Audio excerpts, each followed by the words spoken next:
Cette jeune fille est fan du groupe One Direction. Elle vient de recevoir un billet pour aller les voir en concert.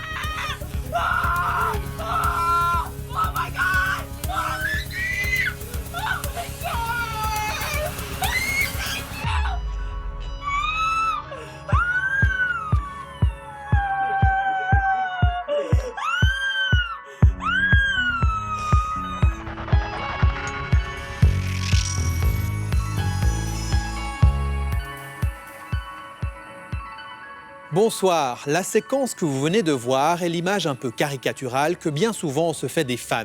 Des filles généralement hystériques, hurlantes, proches de l'arrêt cardiaque devant leur idole. Une image, il faut le dire, pas très valorisante. Mais ce soir, nous allons voir qu'elle n'est pas vraiment le reflet de la réalité.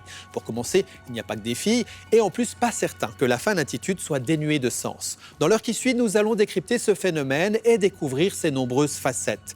Éloignons-nous un instant de nos préjugés pour nous plonger dans la tête d'un fan.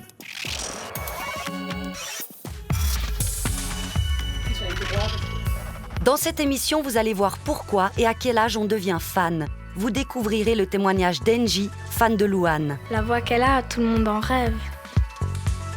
Surtout moi. Des enfants plus petits nous diront ce qu'ils aiment dans les personnages qu'ils adorent. Lui, il peut soulever des choses énormes. Celui en vert ? Ouais, un méga muscle. Nous nous intéresserons aux adolescents parce que c'est le grand moment de la construction de notre identité. C'est à l'adolescence où vraiment, là, on a des personnes qui sont fans. On était amoureuses, hein. Vous verrez aussi ce qu'il se passe exactement dans le cerveau d'un fan. Enfin, vous découvrirez que certains développent leur passion jusqu'à devenir des célébrités eux-mêmes. Mais tout de suite, écoutez le témoignage d'Elisabeth, une fan, une vraie.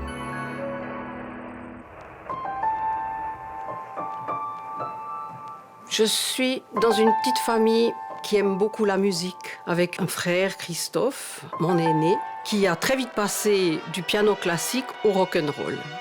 Et à ce moment-là, il existe un personnage. Ce personnage s'appelle Johnny. C'est la première musique que j'entends. C'est vous, c'est moi ou c'est lui. Ma passion grandit. Le très grand déclic, il est quand je vais le voir la première fois sur scène. Là, j'ai 16 ans, je pars avec ma meilleure amie et c'est le 4 juin 1974. Johnny arrive, tout le monde est complètement surexcité et là, je le vois arriver et c'est comme un tsunami émotionnel qui m'arrive dessus. Quand il pose son regard sur moi, en fait, là, c'est le fer rouge. Je suis marquée au fer rouge, en fait. Je suis près de la scène et ça, c'est quelque chose qui sera toujours comme ça. Faut-il que j'en pleure ou que j'en rie et que tout soit fini? Oh oui! Là, je retrouve, par exemple, tout premier ticket de concert de Valentinier. Je retrouve un petit livre où j'avais écrit un petit peu toutes mes impressions suite à ma première rencontre avec Johnny quand j'avais pu lui parler. Et je trouve ça assez génial parce qu'à 17 ans, j'écrivais déjà « Je te défendrai jusqu'à ma mort ». Donc voilà. Je découpe tout ce que je peux trouver sur lui, tous les petits articles de journaux. Et je commence gentiment à faire des petits livres, des albums, toujours plus. Tous mes livres d'école, il y a des photos de Johnny dessus, etc. J'avoue, j'étais peut-être un peu amoureuse, bien sûr. À cet âge-là, c'est normal. Et j'ai vraiment évolué avec lui. Moi, j'ai plutôt un sentiment comme pour un grand frère, un ami. Dans l'ombre et la lumière, dessine sur ton cœur, les montagnes et les forêts, et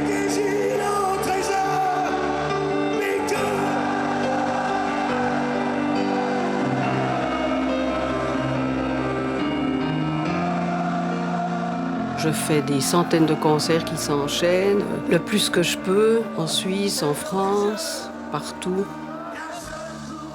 Le concert type, si on veut être bien placé, il faut aller très très tôt, des fois des 15 heures à l'avance, que ce soit dans le froid, forcément l'hiver, ou dans une chaleur épouvantable en été. Il n'y a jamais de confort. Donc j'arrive là-dedans, je suis vannée mais heureuse. Et tout le monde court, et chacun a envie d'être tout devant. Je veux être au plus proche, je veux sentir les choses.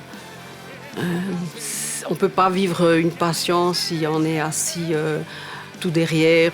Quand on est tout devant, on a vraiment tout qui nous arrive en plein cœur.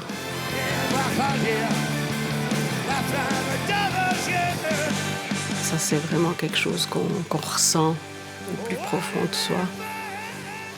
Moi, ce que j'aime, en fait, c'est le fait que ça m'emmène très loin. Pendant un concert, j'oublie tout. Il n'y a plus de soucis, il n'y a plus rien. C'est une autre vie, c'est un autre monde. Il m'apporte beaucoup de joie et beaucoup d'énergie. C'est mon moteur, en fait. Clément Guillet, bonsoir. Bonsoir. Vous êtes psychiatre à l'hôpital de la Chartreuse à Dijon. Vous êtes également l'auteur d'un livre qui s'intitule « Sociologie du fan ». C'est donc une vision sociologique et non psychiatrique du fan. La question que j'ai envie de vous poser au départ, c'est qu'est-ce que c'est être fan? C'est quoi la définition?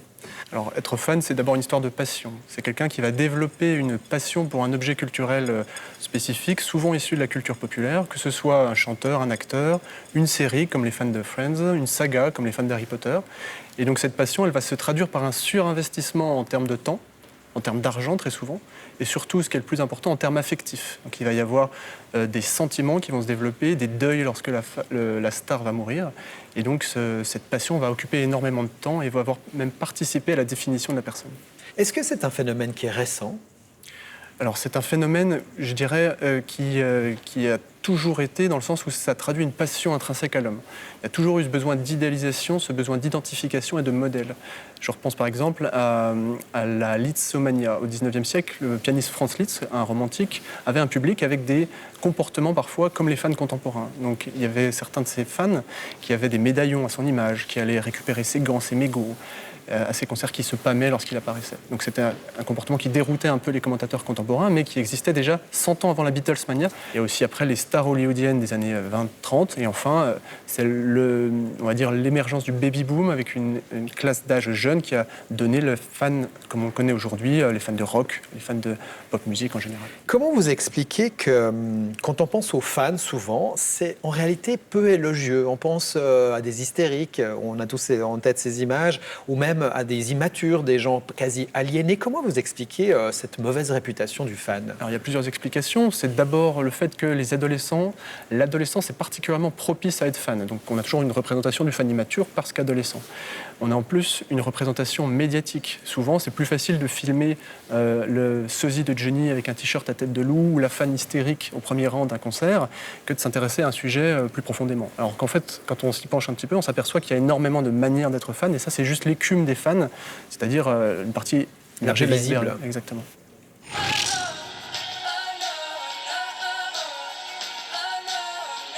Ça fait 3 ans que je suis fan de Louane. Elle a une super jolie voix. La voix qu'elle a, tout le monde en rêve. Surtout moi. Angie a 12 ans, les portes de l'adolescence, l'âge où l'on devient fan. Elle s'apprête à vivre un moment magique. Ce soir, avec son amie Tessa, elle va voir sa star sur scène pour la première fois. Maman, tu veux qu'on aille dans ma chambre pour qu'on aille déjà se préparer? J'ai entendu une de ses chansons que j'ai trouvée super jolie. Et là, j'ai eu ce déclic et j'ai tout de suite voulu apprendre toutes ses chansons par cœur. Ah ouais, ça c'était à ton anniversaire, hein? Ouais, mais je sais pas où il est. Ah, On fait décorer sur ses chansons, on fait beaucoup de choses, on met des posters accrochés un peu partout dans la chambre. Oh non, j'en mets partout. Bah moi, J'en ai mis sur le nez. regarde-moi. Je sais même pas ce que ça donne. Ah purée, attends, je vais aller regarder d'abord. Ça va? Ouais. Ça va être trop bien le concert. Puis après, tu prends genre la palette et tu vas du plus clair au plus foncé. À mon école, ils aiment beaucoup le rap. Alors du coup, ils aiment pas forcément beaucoup Louane. Alors ils me disent, ouais, t'es un peu démodé, etc. Mais c'est mon style.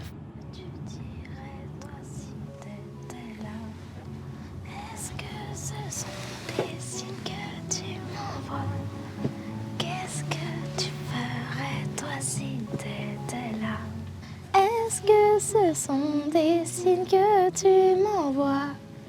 Qu'est-ce que tu ferais toi si t'étais là?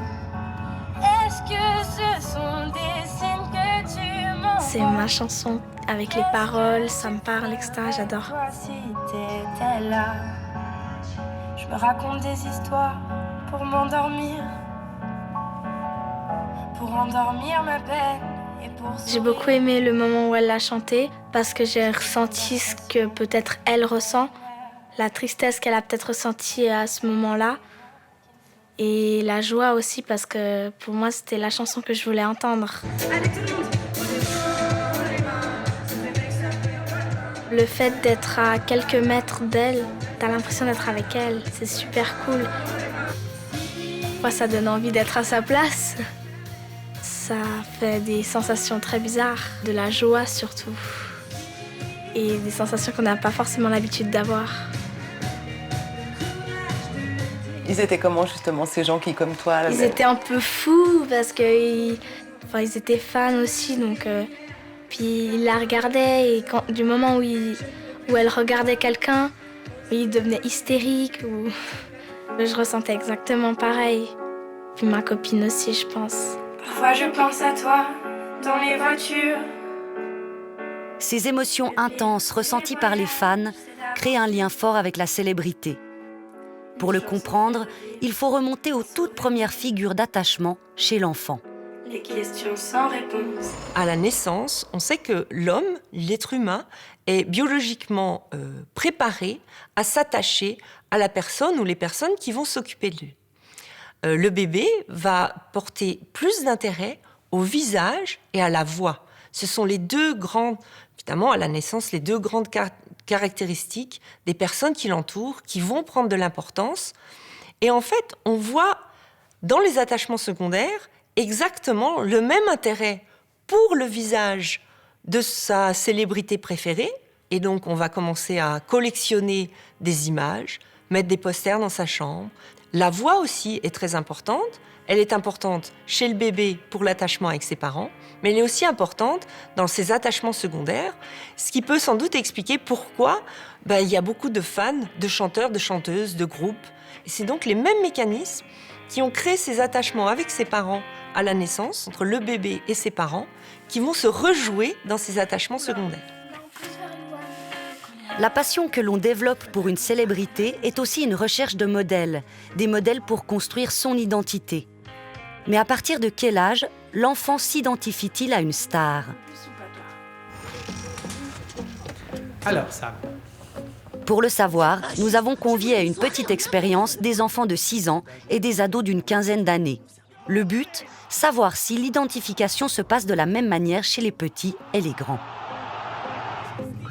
On leur a présenté différentes personnalités, certaines appartenant au monde réel, d'autres à des univers fictifs. Personnages de dessins animés, chanteurs, acteurs, blogueurs, présentateurs vedettes et même une conseillère fédérale, sait-on jamais. Pour commencer, on a demandé aux enfants de 6 ans quel était le personnage qui les attirait le plus. Je crois que c'est Messi, non? Ouais. Bah lui, je reconnais, ça aussi. Ouais. Je regarde les Simpsons. T'aimes bien les Simpsons? Ouais. Qu'est-ce que t'aimes bien chez les Simpsons? C'est qu'en fait, Homer, il est un peu bête, du coup, il est un peu drôle. C'est drôle? Ça te fait rire? Bah ouais. C'est-à-dire, il fait comment? Pénis du chocolat. Il fait comme ça? Moi, je pense qu'il fait un peu comme ça, mais après, je sais pas trop. Alors, chez les petits, on voit qu'ils n'ont pas du tout d'intérêt pour des célébrités. Ils vont s'intéresser à des personnages qui sont fictifs, imaginaires, des dessins animés la plupart du temps. Et à chaque fois, ils nous racontent qu'ils aiment ces dessins animés parce que c'est drôle j'aime bien, mais ils ne s'identifient pas du tout avec ces personnages. Ils vont même peut-être les trouver bêtes, mais c'est pas grave, ils les trouvent juste drôles. C'est que c'est un peu de mon âge. C'est des enfants de mon âge. Ah, ils ont le même âge que toi? Et puis, ils font quoi? Bah, ils sauvent un peu leur ville. Ah, et ça, t'aimes bien? L'idée qu'ils sauvent leur ville? Et c'est quoi que t'aimes encore, à part ça? Lui, il peut soulever des choses énormes. Celui en vert? Ouais, en méga muscle. Et lui, il peut aller super vite et elle, je sais pas. Ils ne sont pas du tout encore dans cette phase d'identification et de recherche d'identité si importante au moment de l'adolescence. Ils sont tout simplement en train de prendre du plaisir avec des personnages fictifs. Mais pas du tout à essayer de comprendre l'identité de ces personnages. Alors. Et ils ne s'en servent pas du tout de modèle, en tout cas. Maëlle, c'est par ici que ça se passe. Tu peux t'asseoir là. Autour des ados à présent. Moi, je me mets là et on a en face de nous des images. Je vais te demander quelle image t'attire le plus parmi ce groupe d'images pour commencer. Le foot. Le foot, c'est qui là? Messi. Pourquoi? Parce que c'est mon meilleur joueur de foot. C'est ton meilleur joueur de foot préféré. Tu le compares aux autres, il est meilleur que les autres? Il est meilleur que les autres. C'est une star. Ouais. Et que c'est aussi une grande personnalité. Si t'avais une baguette magique, t'aimerais être Messi? Ouais, je voudrais bien. Mais... Ouais, je regarde tous ses matchs.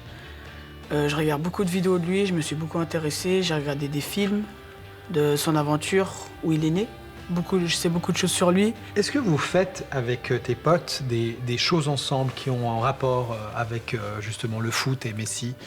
Oui, on joue beaucoup au foot. Des fois, on essaye de l'imiter un peu sur le terrain. Salut Sonia, joyeux anniversaire. Chez les adolescents, on est donc plutôt attiré par de vraies personnes. Mais il n'y a pas que les joueurs de foot qui forcent l'admiration. À l'ère du numérique, des blogueurs comme Cyprien attisent aussi les convoitises. Est-ce qu'on peut dire que c'est un modèle pour toi? Est-ce que ça serait rêvé d'arriver où il est arrivé? Oui, de ouf. Pourquoi? Bah parce que c'est 12 millions quand même, c'est pas rien. C'est genre 12 millions de personnes qui regardent ces vidéos, qui rêvent de le voir en vrai et qui sont fans. Toi, tu l'as déjà vu en vrai? Oui, j'ai déjà fait une photo avec lui. Vous voyez, la fuite, elle est juste là. Mais vous êtes pas le mec de YouTube? Ouais, c'est moi. Ouais. Cette admiration répond à un besoin d'identification propre à l'adolescence. Que je croise 5 minutes. Les filles aussi prennent des célébrités comme modèles. Des blogueuses comme Negin Mirsalei deviennent des sources d'inspiration. Je prends des idées pour quand on va par exemple là entre copines et qu'on fait des photos en ville ou comme ça. Parfois j'aime bien reproduire un peu la façon dont elles s'habillent ou comme ça. Je prends un peu exemple. Tu te projettes un peu en disant ça pourrait être moi? Bah, parfois je me dis ça pourrait être cool de faire ce métier. C'est un peu un métier quoi, parce qu'elles sont invitées par exemple à la Fashion Week ou comme ça.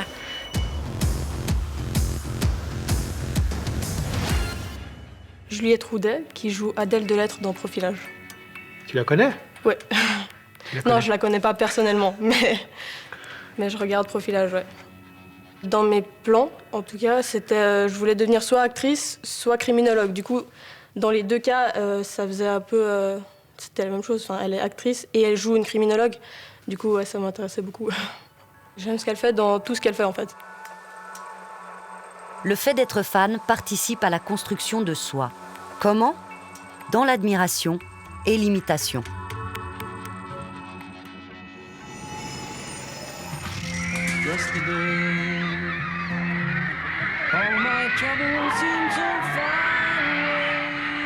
Les études sur les fans ont mis en évidence un autre aspect tout aussi constructif.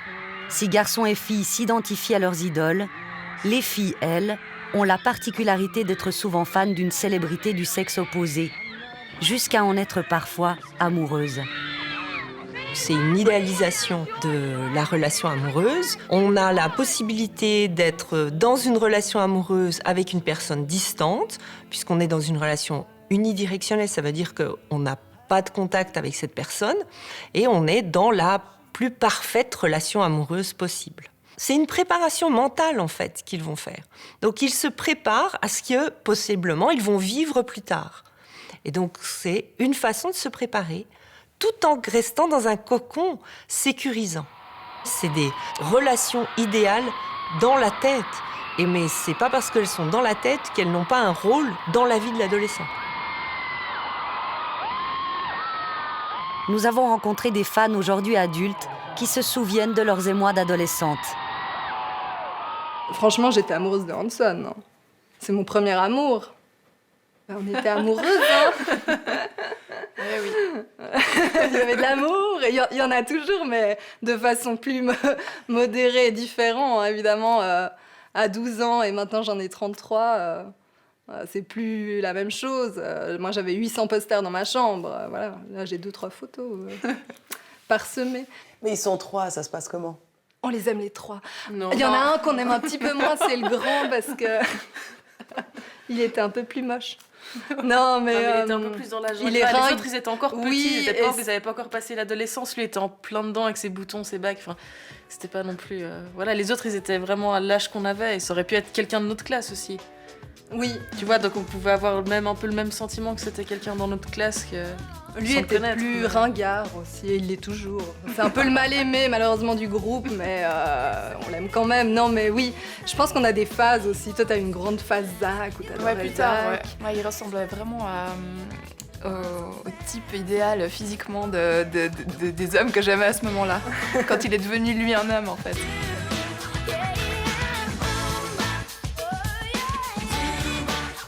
Que le fan prenne la célébrité comme modèle ou comme amoureux imaginé, cette célébrité va jouer un rôle crucial, mais aussi rassurant pour l'adolescent. Par l'étude des fans, on arrive quand même assez bien à comprendre des mécanismes fondamentaux du développement de l'individu. Et à la crise de l'adolescence, ce qui va se jouer, c'est que l'adolescent va perdre son image idéale de ses parents, ce qui va générer extrêmement beaucoup d'angoisse chez cette personne, chez l'adolescent, où on va essayer de trouver des personnes qu'on va pouvoir idéaliser, parce que c'est un mécanisme de défense par rapport à cette angoisse. On peut sans risque tester différentes identités avant de choisir qui on est et forger son identité. C'est absolument central, c'est la crise d'adolescence.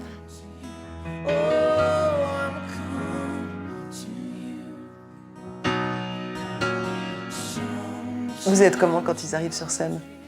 Et moi, je pleure direct, mais pas hystérique. Quoique. Non, on crie, on les acclame, on applaudit. Moi, je pleure à chaque concert de Hanson, c'est inévitable. Surtout parce que souvent, je me dis, waouh, c'est tellement beau. Enfin, on leur est fidèle depuis tellement d'années, quoi. Attends, moi, je sais pas calculer, mais 21 ans? Bah ouais. Depuis 21 ans. Je trouve ça génial. Enfin, c'est notre plus longue relation. Et je me dis, c'est tellement beau ce qu'on a, en fait.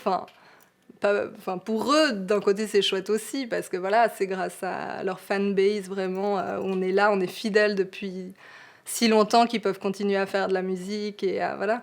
Mais je trouve qu'on partage un truc puis que plein de gens ne connaissent pas, et c'est pour ça aussi, je pense qu'on est souvent jugé en tant que fan. Je pense que si tu l'as pas vécu, tu sais pas ce que ça fait. Une passion pour les Hanson qui date de 20 ans et grâce à laquelle est née leur amitié. Jeunes adolescentes, elles font connaissance sur un forum de fans. Comme tous les adolescents, elles sont en pleine phase d'autonomisation. Et c'est avec les autres fans qu'elles vont prendre leur envol.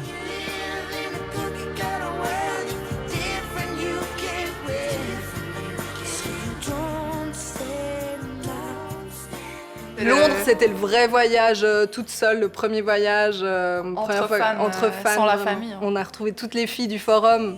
Il y a des filles de France, de Belgique, enfin c'est francophone. Et puis du coup, on s'est toutes retrouvées là-bas.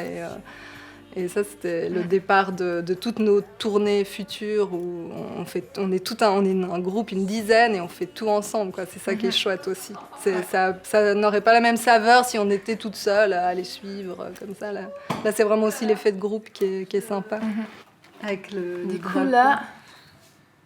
Ah, toi, t'es là, Charlotte. Mais il y en a une qui est hyper cool. En fait, il y en a une, mais je l'ai pas là. Cette dimension sociale n'est pas anodine. Elle offre, elle aussi, un moyen privilégié de se construire. On avait un hôtel juste à côté, une auberge. Ouais. Elle est bien, celle-là. Je crois que la dimension sociale, effectivement, dans la fan attitude, elle est double. À la fois, elle permet de s'affilier à un groupe qui nous ressemble et par cette affiliation de se différencier. À la fois, par exemple, du modèle parental, mais aussi à la fois d'autres groupes de pairs. Donc elle participe à la construction de soi par une meilleure définition de qui nous sommes en fonction de ceux avec qui on se sent le plus proche et de ceux avec qui on se sent compris et reconnu. Autrement dit, c'est par ce type de relation que ça ouvre vers l'apprentissage et vers une plus grande connaissance de soi et du monde qui nous entoure. Des relations et une passion qui perdurent quelquefois au-delà de l'adolescence. Je crois que c'est là où il y a vraiment cette distinction entre le fait d'être fan, d'aimer peut-être être fan de quelque chose, et l'amour pour la musique, pour ce qu'on écoute et pour la personnalité. Enfin, et c'est vrai que peut-être que vraiment, moi je pense, je donne vraiment de l'importance aux autres fans, à l'environnement dans lequel on vit cette passion. Parce que je pense vraiment que ça nous entraîne dans quelque chose. Et que seul, on pourrait continuer à apprécier, mais il se passe autre chose. Il y a une deuxième dimension qui vient.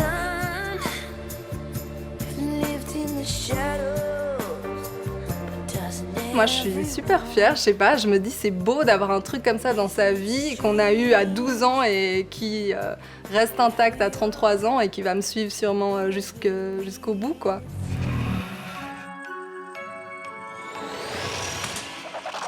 À ce stade, j'imagine que certains parents peuvent être rassurés, en sachant à quel point le fait d'avoir une passion permet à leurs ados d'acquérir une meilleure confiance en soi et une plus grande autonomie. Et ceci même dans une activité qui, au premier abord, peut sembler un peu futile. D'ailleurs, le monde scientifique, lui, a pris la question au sérieux. Même si elles ne sont pas nombreuses, des études existent sur les activités cérébrales spécifiques aux fans. Et puisque des fans, on en avait sous la main, si j'ose dire, nous avons proposé à 3 d'entre eux de se prêter au jeu. Nous leur avons demandé d'entrer dans une IRM pour nous permettre d'observer leur cerveau. Au-delà des émotions fortes qu'elle provoque, est-il possible d'observer dans les connexions cérébrales d'un fan des traces visibles de sa passion ? C'est la question que nous nous sommes posée. Et pour y répondre, nous retrouvons Thalia, notre fan des Hanson, qui s'est glissée pour nous dans une IRM. Pendant l'analyse, la musique et des photos de son groupe adoré passent en alternance avec un autre groupe de musique. C'est un peu impressionnant au début, mais j'étais très contente de les entendre et de les voir. Et je les avais juste au-dessus de moi, ils me souriaient, c'était très, très agréable.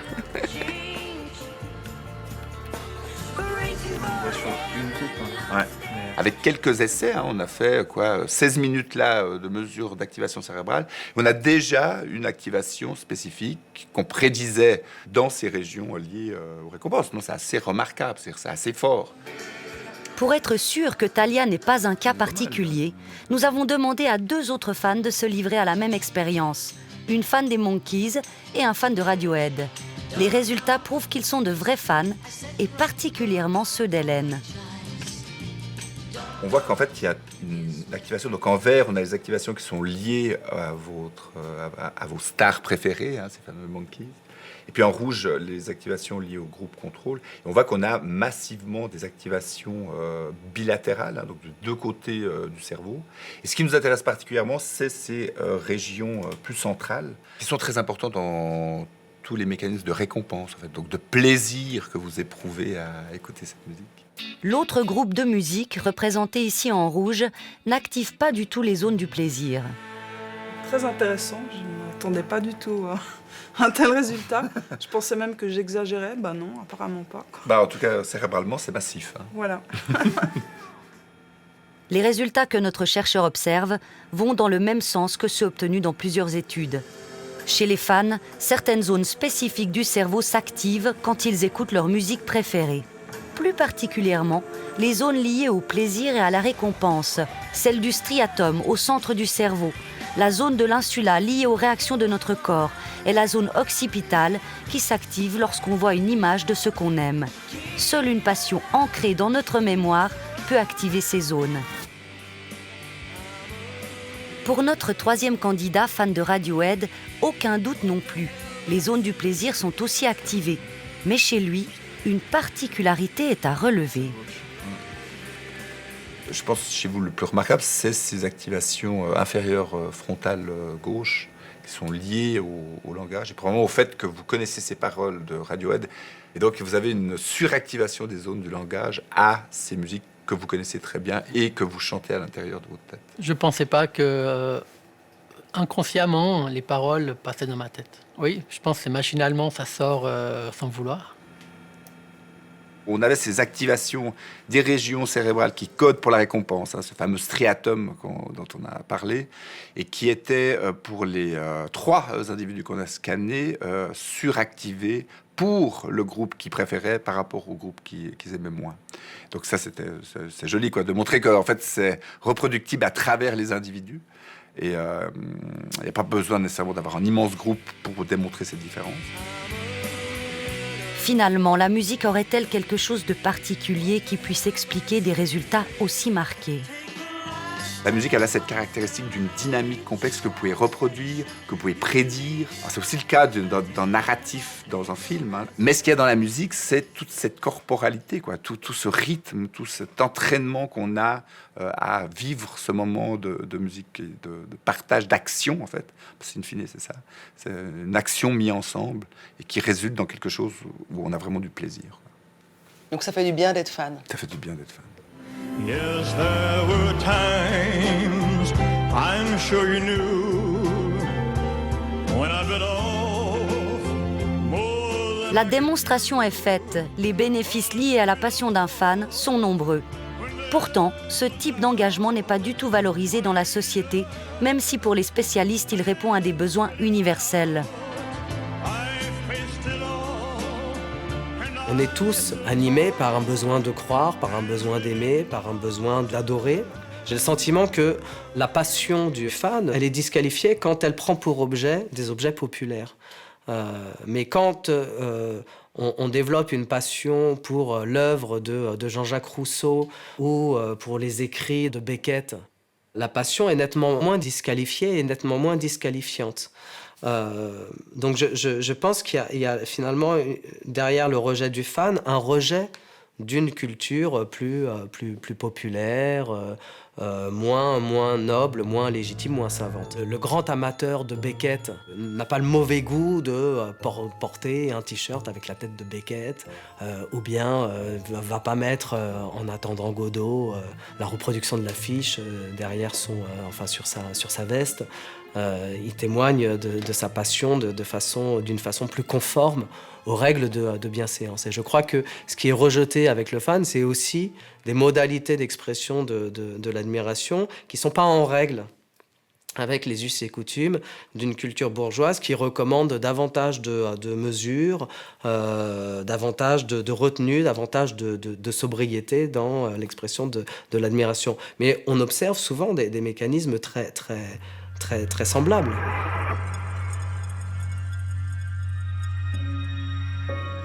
Les fans ont longtemps été mis à distance de leurs idoles. Cela faisait partie du mystère qui devait régner autour de la vie extraordinaire de leurs stars. Mais l'avènement des réseaux sociaux a considérablement réduit cette distance. Aujourd'hui, de nombreux artistes cultivent même une certaine proximité et un lien direct avec leurs fans. Cela peut parfois déboucher sur des liens forts, au-delà de la fanitude, et donner naissance à de belles aventures. De la fan groupie à la fan presque manager, c'est le parcours étonnant de Stéphanie, notre prochain témoin. Attends, on peut la mettre sur les bouts de bois, là, sur les tasseaux. Je vais lui faire abandonner sa carrière de scientifique et puis elle va devenir mon assistante. Ça, c'est Art Gallery, qui est presque terminé parce que je vais reprendre un peu de ce rose fluo qui va être ici. Aujourd'hui, il ne chante plus, il se dédie à la peinture. Mais Jean-Patrick Capdevielle, on le connaît surtout comme chanteur. Un chanteur qui a connu un énorme succès dans les années 80. Au début de ma carrière, j'étais vraiment traité comme une star, quoi, je veux dire. J'étais entièrement entre les mains d'un management, d'une maison de disques qui voyait bien l'effet que ça faisait sur le public et qui jouait là-dessus à fond, quoi. On s'arrangeait pour que justement je rencontre pas les fans. Je veux dire, c'était le truc des groupies qui séduisaient le roadie pour pouvoir approcher le chanteur, quoi. En gros, c'était ça, quoi. On les voit pas, c'est une masse. Personne qui est venu m'apprendre à payer le prix que ça coûte. Chiquita, oh Chiquita, laisse-moi dormir. Le fan n'est pas rationnel. Regardez Stéphanie. Mais Stéphanie n'est pas une fan comme les autres. Aujourd'hui, elle et Jean-Patrick Capdevielle sont amis. Ils le sont devenus parce que c'est elle qui a organisé la dernière tournée de l'artiste. Et Stéphanie, c'est autre chose qu'une fan. D'abord, c'est pas une fan de la première heure, elle est beaucoup trop jeune pour ça. C'est quelqu'un qui s'est mis à aimer ce que je faisais, puis peut-être un peu aussi la façon dont je le faisais, puis peut-être un peu aussi ce que j'étais.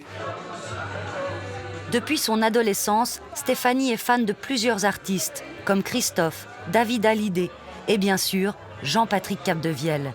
Au départ, c'est par les réseaux sociaux, en intégrant les forums de fans, qu'elle se rapproche du chanteur. À ce moment-là, Jean-Patrick Capdevielle a pris ses distances avec la musique, même s'il entretient un rapport proche avec ses fans. Ce sont d'ailleurs eux qui lui ont financé son dernier album. Les fans rêvaient d'un concert, parce que finalement, il avait fait des concerts que dans les années 80. Et puis...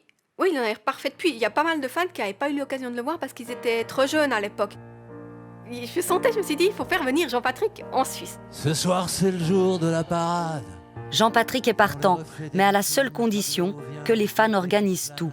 C'est ce que fait Stéphanie, avec l'aide d'un autre fan.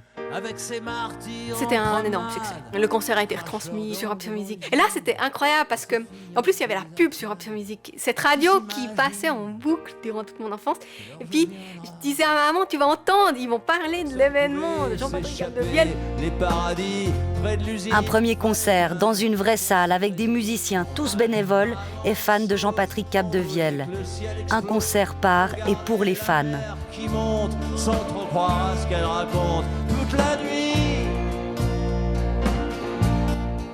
La petite Annie nous faisait l'amour sous la pluie.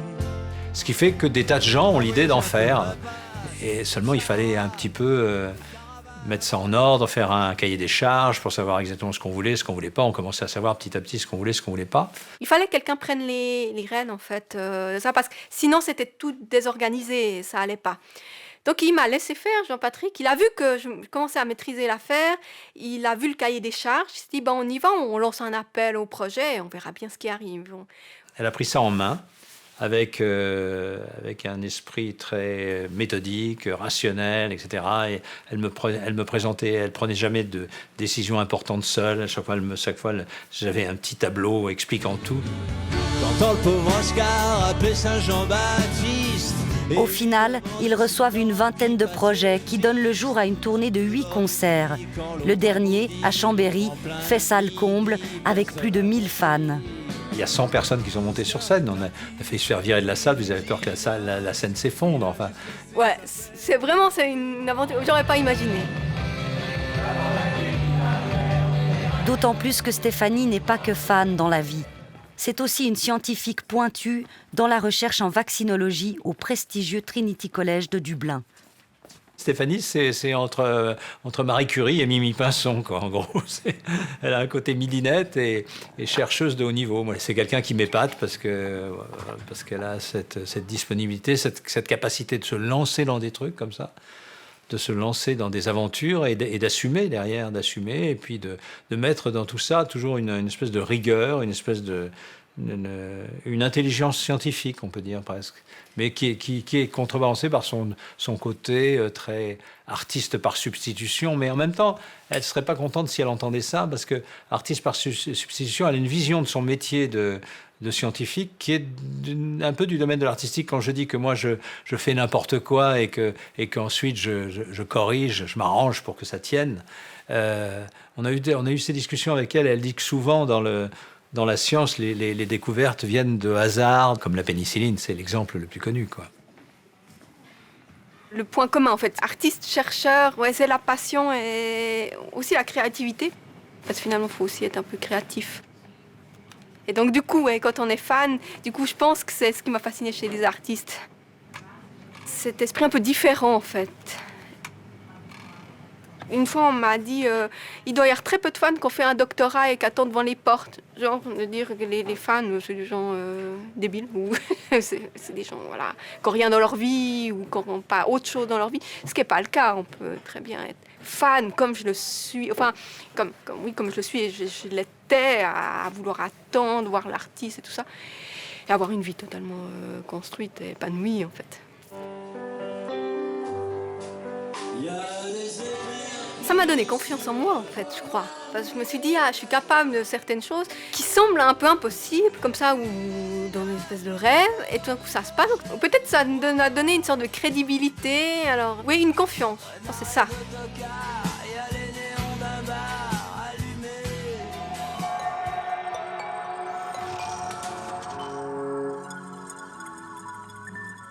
Clément Guillet, on se rend compte qu'en fait, être fan, ça peut être une activité très enrichissante. On est bien loin du fan un peu qui perd son temps avec des activités futiles. Eh oui, il n'y a pas que la groupie aliénée qui va gober tout ce que l'industrie du spectacle lui jette entre les dents. Il y a aussi des gens qui vont, à partir de cette passion, se construire, déjà socialement, c'est-à-dire se sociabiliser avec d'autres personnes, voire pour certains rencontrer leurs femmes, des amis, mais aussi parfois se construire même tout au long de leur vie. Certains en font leur activité professionnelle. Il y a beaucoup de musiciens qui en fait étaient fans au départ. Les Rolling Stones étaient fans de Muddy Waters, ça a donné leur nom. Beyoncé fan de Tina Turner. En fait, on peut dire que une star finalement c'est un fan créateur qui a réussi. Donc je pense qu'il y a beaucoup de personnes effectivement qui vont ne pas subir uniquement cette passion. Certains le sont bien sûr, mais beaucoup de gens vont réussir à dépasser ça pour en faire quelque chose. Concrètement. Vous dites fan créateur, qu'est-ce que vous entendez par là? Alors, c'est quelqu'un qui va être actif dans sa passion, qui ne va pas être le groupie, le collectionneur, l'imitateur seulement, il va être aussi actif, il va lui-même s'emparer de cette passion pour en faire quelque chose. Donc typiquement, ça va être le fan qui va monter un groupe de rock, la fan qui va écrire, c'est des fanfictions aujourd'hui qui sont extrêmement développées. Sur Internet, il y a énormément de gens qui sont fans de séries, qui écrivent la suite, écrivent la version alternative qu'ils auraient bien aimé entendre, et donc du coup, c'est typiquement l'exemple de l'auteur de 50 Shades of Grey, par exemple, qui, elle, au départ, était une fan de Twilight, qui a écrit une fanfiction, une suite à Twilight qui était 50 Shades of Grey, où il y a eu un glissement, on va dire, du SM Soft, du loup et des vampires vers le SM Soft, et qui est devenue une œuvre à part entière, puisqu'elle s'est vendue des millions d'exemplaires. Donc vous êtes en train de dire que finalement, l'aspect créatif du fan va faire carrément modifier la réalité, la série ou le parcours, le concert d'un chanteur. Tout à fait. Il y a de plus en plus une co-création entre la star, l'artiste, et son public de fans, surtout, puisque c'est les plus participatifs, c'est eux qui vont essayer d'interagir avec lui. Donc ils vont, à travers les réseaux sociaux, mais aussi avant à travers les lettres, ils vont essayer d'interagir avec la star pour modifier, pour dire leur avis, et donc du coup ils vont influer sur une série, sur un feuilleton, sur la musique, etc. Ça existait déjà. Il y a Conan Doyle, qui était l'auteur de Sherlock Holmes, qui avait tué son personnage principal à un moment, puisqu'il en avait marre, il voulait écrire des romans historiques. Les fans ont écrit des lettres et il était obligé de le reprendre. Aujourd'hui, on voit tout à fait des stars qui prennent la vie et qui en tout cas écoutent la vie des réseaux sociaux et de leurs fans qui commentent, et donc du coup qui en tiennent compte. Donc il y a une co-création. Vous l'aurez compris, le profil du fan passif qui se nourrit uniquement de la créativité artistique de son idole est un peu dépassé. De nos jours, le fan peut être lui-même très créatif, voire même un artiste à part entière. Nous allons vous emmener dans le monde du cosplay. Ça ne vous dit peut-être pas grand-chose, mais cet univers est en pleine expansion. Le cosplay, c'est la contraction du mot costume et du mot play en anglais, qui veut dire jouer. Autrement dit, c'est le fait de confectionner soi-même un costume et de se mettre en scène en jouant le personnage dont on est fan. On les appelle les cosplayers et vous allez le voir, il n'y a pas de limite à leur inventivité.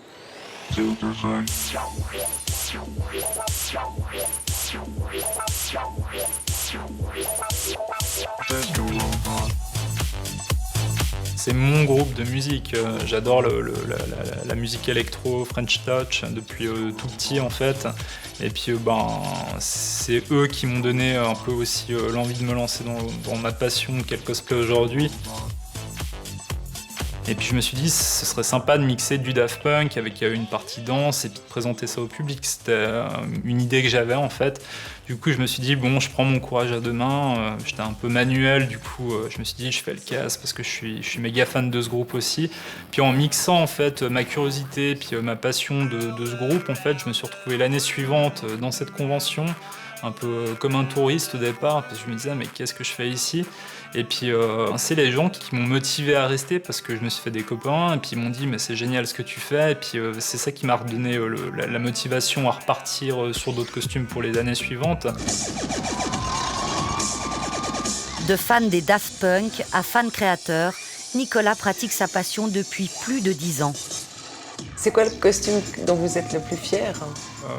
Je dirais que j'en ai plus ou moins deux. J'ai Hensler de Tron Legacy, parce que c'est celui qui m'a permis d'aller plus loin au niveau d'une compétition internationale. Et puis le fait d'être dans un championnat d'Europe et puis de représenter la Suisse, alors là j'étais boosté. Ouais. Et puis le deuxième, c'est un projet groupe avec des amis. En fait, on a fait le dernier Samouraï. Puis on a eu des personnes qui ont travaillé sur le film, qui nous ont fait des retours sur nos costumes. Alors ça aussi, c'était hyper gratifiant. Le cosplay s'inspire principalement des personnages tirés de l'univers des mangas et des films de super-héros. Très populaire aux États-Unis et au Japon, il est apparu il y a un peu plus d'une dizaine d'années en Suisse.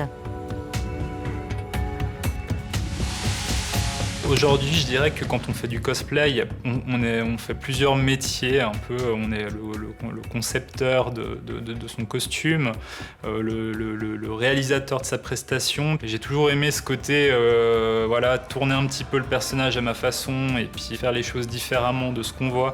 Donc c'est un peu notre moment à nous sur scène. On est un peu libre d'exprimer notre créativité.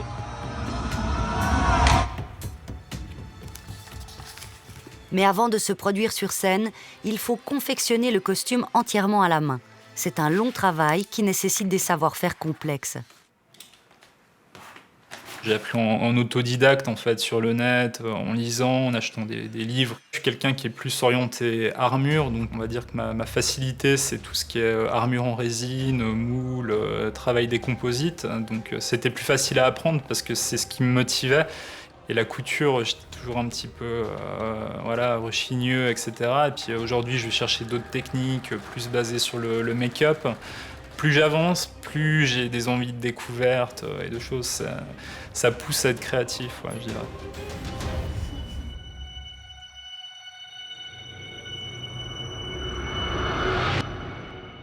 L'être humain se rend très vite compte qu'il a de la peine à créer. C'est pas si simple de créer ex nihilo en fait. On aimerait tous être des artistes, enfin, potentiellement. Et le cosplay, c'est un bon truc, c'est que vous avez un modèle qui est en plus assez particulier parce que c'est un modèle virtuel au sens strict du terme, c'est une image, mais sur la base de laquelle on peut s'appuyer pour créer, par le biais d'art traditionnel, couture, métallurgie, etc., pour créer ce truc, cette image-là dans le monde réel. Ces personnages nous font éprouver des émotions. Donc comment se rapprocher de ces émotions ? Une bonne manière de faire, c'est de l'incarner. C'est peut-être ça qui est le plus anthropologique, le plus humain dans le cosplay, c'est qu'on est quand même dans un phénomène très ancien, beaucoup plus ancien que ce qu'on pense, qui n'a pas eu besoin de la culture geek pour exister, qui est que l'être humain aime bien sortir de lui pour incarner un rôle. J'aime bien le côté sombre en fait des personnages. Par exemple, j'ai fait Dark Maul de Star Wars et j'aimais bien ce côté un peu félin, un peu donc c'est vraiment un des traits de caractère qui va me séduire. Après, j'aime bien qu'il ait quand même une personnalité, puis un côté quand même où il incarne quelque chose, des valeurs. Ça dépend lesquelles. Des fois, ça peut être un personnage qui a des bonnes valeurs. D'autres fois, ça peut être un personnage un peu plus torturé, mais c'est vraiment il faut qu'il ait un petit côté pimenté, je dirais. Ouais. Dans la culture cosplay, ce sont surtout les valeurs héroïques qui sont mises en scène au travers des personnages. Qu'est-ce qui est héroïque dans la vie d'un individu aujourd'hui ? En Suisse. En fait, je pense rien. C'est peut-être pas pour rien qu'on met en avant, dans des systèmes de fans, des valeurs héroïques. Et puis dans la culture geek, donc dans la culture de fiction contemporaine, on a beaucoup de figures de héros. En fait, le héros, c'est quoi ? C'est un personnage de fiction qui incarne des valeurs jusqu'au bout. C'est-à-dire qu'en fait, il ne se laisse pas avoir par les vicissitudes de l'existence qui vont l'arrêter. Par contre, le fait de vouloir héroïser sa vie, de la transformer par le biais d'un personnage de fiction, ça c'est un mouvement intéressant. Est-ce qu'on peut héroïser sa vie en Suisse? Je pense que oui, mais c'est pas si simple de savoir comment. Ah, t'as utilisé du latex? Ouais, on a tout fait en latex liquide avec du plâtre et puis... C'est super beau. Nicolas n'est plus seulement cosplayer. Il est aussi juge dans des compétitions de cosplay. Pas trop stress? Non, ça va. Mais il aime aussi aider les jeunes qui se lancent. Avec Brian, on a trop hâte de ça. Quand c'est bien fait, il y a des prestations qui sont vraiment... on voit des fois des trucs magiques sur scène, des gens qui ont des idées et puis qui arrivent à rendre la présentation du costume. Parce qu'au final, la prestation, c'est ça, c'est présenter son costume de la façon dont on a envie. Parce que quand on a un public en feu, ça veut dire que la personne elle a bien réussi à présenter son costume. Si je suis devant un cosplayer et que la première chose que je me dis c'est parce qu'il est allé plus loin en fait, je me dis ce type me parle d'autre chose que d'un samouraï, d'un Iron Man, alors c'est génial. Et ça je crois que c'est possible. Comment je peux faire ressurgir ces symboliques humaines ou ces symboliques sociales à travers un costume? Ça pour moi c'est ce que le cosplay peut faire. J'espère qu'ils le feront de plus en plus avec le temps, en tout cas je le souhaite, parce que là vous avez une créativité qui dépasse la simple représentation, mais qui va plonger dans la condition humaine. Tip top. C'est superbe, bandage et tout, nickel. Ça, le rendu, t'aimes bien? Ah ouais, les yeux. Nicolas Panarelli est une figure incontournable du cosplay en Suisse sous le nom de Stylouse. Employé de banque dans la vraie vie, plus de 10 000 fans le suivent comme cosplayer sur les réseaux sociaux. C'est lui, aujourd'hui, qui est admiré par ses fans. On est bon. 1, 2, 3. Je suis quelqu'un d'hyper simple, j'adore rencontrer les gens. Même l'aspect signer des photos, pour moi, c'était quelque chose de vraiment extraterrestre. Et puis finalement, on a une fanbase et puis on veut leur faire plaisir. Ils nous demandent des photos, etc. Donc voilà, je le fais et ça me fait hyper plaisir parce que c'est vraiment... eux qui insufflent aussi de l'énergie dans le lancement de projet. Aujourd'hui, sur ma page, j'ai de la chance. Il y a beaucoup de personnes qui me suivent dans mon travail. Et puis, vraiment des personnes sympas qui nous boostent en fait, au niveau de notre passion. Et ma plus grande fierté au niveau du cosplay aujourd'hui, c'est vraiment la création de cette communauté qu'on a en Suisse. On a vraiment des gens... Voilà, moi, je suis méga fan de ça. Et puis, c'est ce qui me booste encore à porter des costumes, à aller en convention. Les concours, j'en ai déjà trop fait. C'est vraiment les gens, je pense, le moteur de cette passion. Ouais.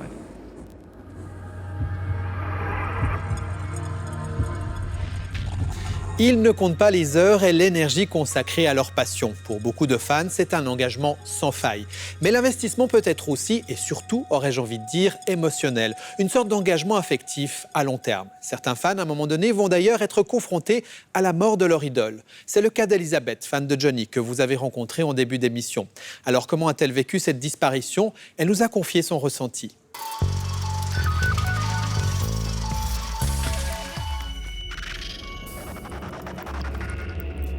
C'est sûr que c'est le réveil le plus brutal que j'ai pu avoir dans ma vie, certainement, à part le départ de mes parents, ça c'est clair. Mais là tout s'effondre, quoi. Et tout de suite, la première idée qui m'est venue, c'est je dois aller à la cérémonie, quoi. J'avais plus que ça en tête. Pourquoi c'était si important d'y être? Tout simplement parce que j'étais toujours plus ou moins, pas partout, je peux pas me vanter d'avoir été partout, c'est clair, mais... Je l'ai suivi, je l'ai soutenu, j'y ai été toujours fidèle. C'est sûr qu'il faut aller jusqu'au bout. Pour moi, il n'y avait pas question de ne pas y aller, quoi. C'était vital. Le matin, à la première heure, j'étais là. Et à un moment donné, il y a un de ces gardes du corps que je connaissais parce que forcément, à force d'être toujours au premier rang, d'être à tellement de concerts, il y a des amitiés qui se créent aussi avec les gens qui le garde, quoi, qui le protège. Et quand il m'a vu, il m'a tout simplement demandé « Est-ce que tu veux être dans l'église ?» J'ai cru que je ne savais pas ce qui m'arrivait à ce moment-là. J'ai commencé à bafouiller, bien sûr, et tout. Et puis voilà. Et Johnny a voulu qu'il y ait quelques fans fidèles dans l'église. Et j'ai eu une chance incroyable. C'est le cadeau suprême de Johnny.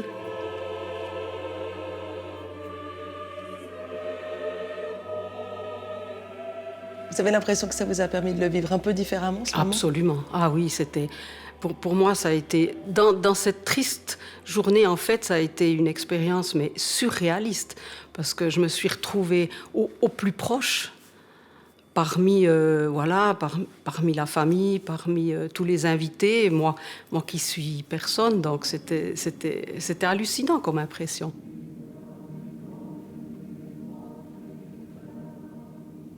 Ce que j'ai adoré, c'est qu'à ce moment-là, tout le monde était avec lui. Tout le monde aimait Johnny, même ceux qui s'en doutaient même pas. On réalisait en fait qu'une fois, pour une chose ou l'autre, pour une chanson ou pour un souvenir, tous ces millions de gens, ils aimaient Johnny. Et ça, c'était merveilleux. À ce moment-là, vous réalisez vraiment qu'il n'est plus là? Je sais pas. Encore actuellement, quand je vous parle, est-ce que j'ai vraiment réalisé? Parce que c'est trop dur, quoi. Mais à la sortie, ce que j'ai beaucoup aimé, c'est que j'ai pu, avec plusieurs, on a juste effleuré, en fait, le cercueil comme un au revoir, quoi. Ça, c'était terriblement bouleversant, ouais. Et votre retour en Suisse? Le chagrin était tellement fort, et puis quand on se retrouve nouveau toute seule, alors qu'avant, il y avait des millions de personnes qui ressentaient les mêmes choses, on sentait cette chaleur, cette communion. Quand on arrive toute seule à la maison, automatiquement, on tombe quelque part, voilà. Je suis tombée malade. Pendant 7 jours, j'ai plus pu parler. Et puis, voilà, j'ai dû m'arrêter. Pourtant, c'est pas quelqu'un de la famille. Enfin, dans le quotidien, il n'était pas réellement là. Comment vous l'expliquez, une réaction aussi forte? C'est-à-dire, il n'est pas dans le quotidien, oui et non, parce que en fait, les chansons, on peut les écouter quand on veut. Tout ce qu'on préparait pour partir, les tournées, tout ça, c'est maintenant un manque incroyable de se dire tiens, je vais plus vieillir avec lui, ça va me manquer. Il y a quand même un énorme manque, même s'il vivait pas dans ma maison, mais il vivait dans mon cœur. Et puis voilà, c'est une perte. C'est sûr que je vais aller à Saint-Barthélemy. J'ai envie de boucler la boucle. Il faut que j'aille encore sur la tombe. C'est la chose que je dois encore faire. Je me sens de devoir encore faire ça pour trouver peut-être un peu la paix. Renaud, il a dit dernièrement si j'avais su que je l'aimais tant, je l'aurais aimé plus. Donc ça, moi, je peux pas me le dire parce que je l'ai aimé. Clément Guillet, qu'est-ce qui se passe lorsque la star décède pour le fan? Il va falloir survivre au manque, c'est-à-dire passer à autre chose, fonctionner autrement une fois que la star n'existe plus. Et donc du coup, ça va passer par un réaménagement psychique, puisque la star a quand même envahi le psychisme du fan, et ça pendant des années. Du coup, il va falloir vivre sans. Il y a des cas extrêmes de douleur une fois que la star décède? Alors oui, il y a des cas extrêmes. Moi, en tant que psychiatre, j'ai croisé certains patients qui faisaient des rechutes dépressives à la mort de Johnny, parfois même des tentatives de suicide. Et il existe ce qu'on appelle l'effet Werther, c'est-à-dire lorsqu'il y a un suicide de star, on a constaté statistiquement qu'il y a une augmentation du taux de suicide dans la population générale. Et ça s'explique par le fait que ce sont à la fois des fans, mais aussi des personnes fragiles, déprimées, qui vont plus facilement passer à l'acte par cet exemple, parce qu'ils perdent aussi le sentiment d'affiliation aux autres fans, une certaine sociabilisation et aussi certains modèles pour vivre et pour survivre. Quel regard vous avez porté, Clément Guillet, sur les funérailles de Johnny qu'on a tous vues à la télévision? Alors c'était un moment sociologique incroyable. Bon, on a vu un rassemblement de quasi 1 million de personnes, donc c'est incroyable, un hommage incroyable pour cette star, des fans venus du monde, de la France entière en Harley-Davidson pour certains, et qui voyaient à la fois plusieurs choses. Déjà l'institutionnalisation, la patrimonialisation de leur star, et aussi la reconnaissance par un hommage quasi national de leur passion, qui a souvent été moquée. Les fans de Johnny, ça c'était considéré comme des beaufs, parce qu'en fait, c'est une milieu populaire. Et donc du coup, ils obtenaient une reconnaissance de leur passion, ce qui les a guidés toute leur vie. Et donc du coup, ça a été un moment très fort pour eux, et aussi ça montrait à quel point le fait d'être fan est un phénomène contemporain, et à mon avis, qui va se développer encore plus. C'est comme si on leur donnait raison d'avoir aimé Johnny toute leur vie. Tout à fait. L'institutionnalisation, le fait que ça rentre dans le patrimoine, ça légitime leur passion. Et souvent, quand ça a été une passion moquée, encore plus, ou alors une passion rebelle qui n'était reconnue que par quelques-uns. Clément Guillet, merci.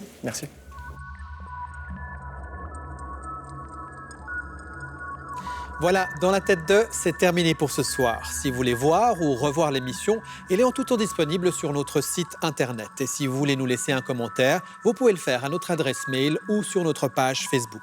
Je me joins à toute l'équipe pour vous souhaiter une très belle soirée. À bientôt.